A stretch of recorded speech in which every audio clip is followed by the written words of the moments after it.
She's so fine. Hell of a hell of a blows my mind. Hell of a hell of a lights my day.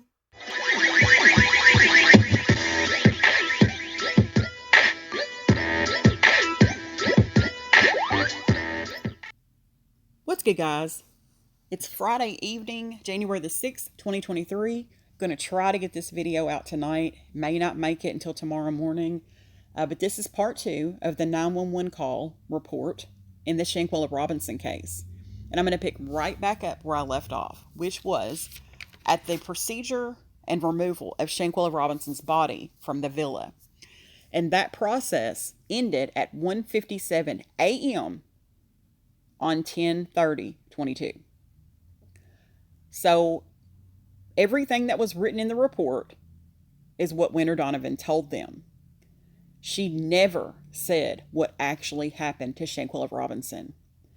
And this is a very serious part of this because Dr. Carolina attended to Shanquella Robinson, confident that these people she was traveling with, who Dr. Carolina assumed were her friends, were telling her the truth, that Shanquella Robinson had in fact experienced alcohol poisoning. So the protocol she used to treat Shanquella Robinson was for alcohol poisoning. Now, people were asking Gerardo in the chat, how did the doctor not know this was not alcohol poisoning? Well, you have to look at it like this. These 6 people were trying to pass this attack, the injuries from this attack, off as Shanquella Robinson falling due to being drunk, okay? So if they're going to go that far with it, how far do you think they went to make this appear to be an alcohol intoxication case? I'm just saying, guys. So the doctor really, according to the report, the doctor was doing everything under protocol with what she was presented with and with the information she was given, assuming that these friends were telling her the truth. So this report really makes Wenter Donovan look bad, okay? Because if the Cabo 6 had told the truth that they had beaten and attacked Shanquella Robinson, the doctor would have attended to Shanquella Robinson accordingly, which means she would have stabilized her with a C-collar first and foremost and taken her straight from the villa to the ambulance to the hospital. But that did not happen.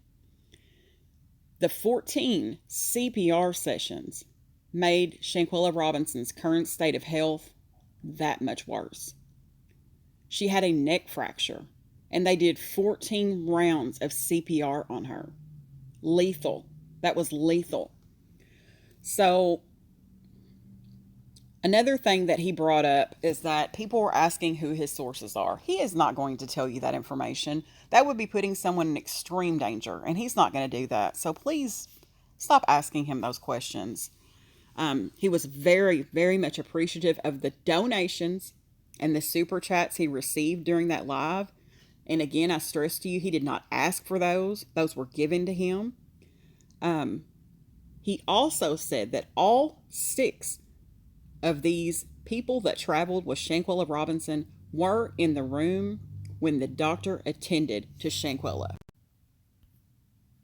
So from this report that Gerardo brought, obtained and provided to us, let's look at this timeline.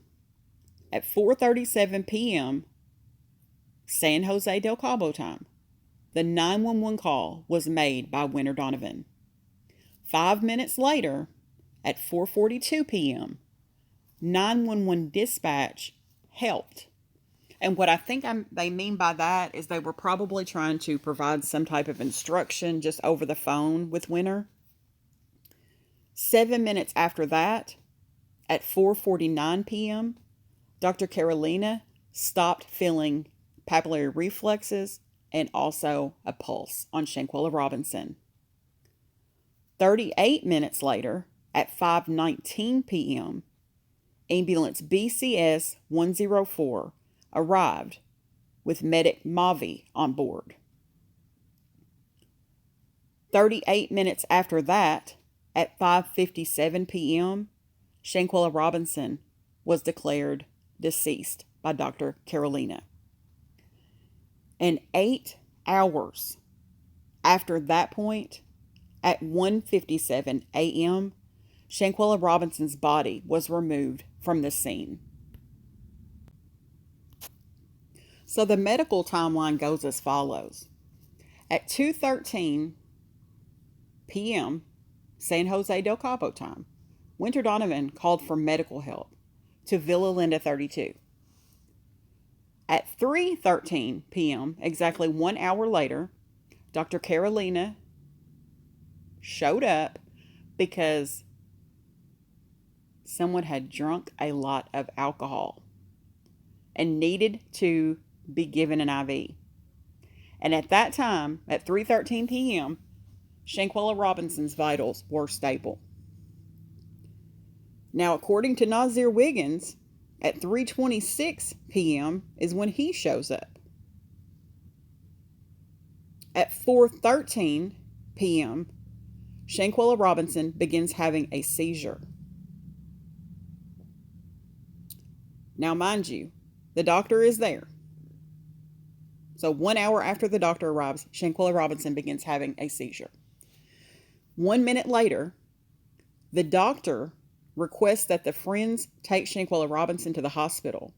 They decline and insist that she be treated there in the villa.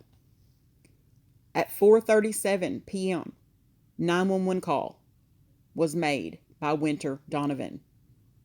5 minutes later, at 4:42 p.m., 911 dispatch helped.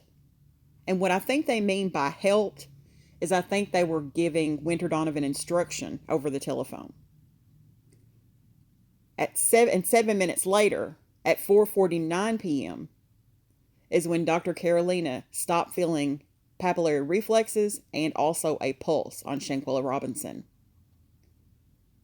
38 minutes later, at 5:19 p.m., the ambulance arrived. Ambulance BCS 104 arrived with medic Mavi on board. 38 minutes later, at 5:57 p.m., Shanquella Robinson was declared deceased. And 8 hours later, at 1:57 a.m., 8 hours to the minute, Shanquella Robinson's body was removed from Villa Linda. So that's what we have to work with right now. So I just wanted to cover exactly what he had brought to us. And also I wanted to incorporate when the doctor arrived. Because see, the doctor's arrival is not on that 911 report. It is based solely on the ambulance and the 911 call. But see, Wenter Donovan called for help previous to this, and that's what got the doctor there in the first place. So we don't have that information on that call. And I don't know if she called the concierge and he called for the doctor. We don't know how the doctor arrived at the villa. But she arrived 1 hour after she was called for help. So I just wanted to bring exactly what he brought from his report. And I'm going to look at this a lot further once I get a chance to analyze everything. But I just wanted to bring the facts as to what he gave us, he obtained and provided us with. And we are extremely grateful that he did that for us. So everybody continue to keep Shanquella Robinson's family lifted in prayer. Much appreciation to Gerardo for his work and putting himself on the line for this case and many other cases. And thanks everybody for listening. Have a great night.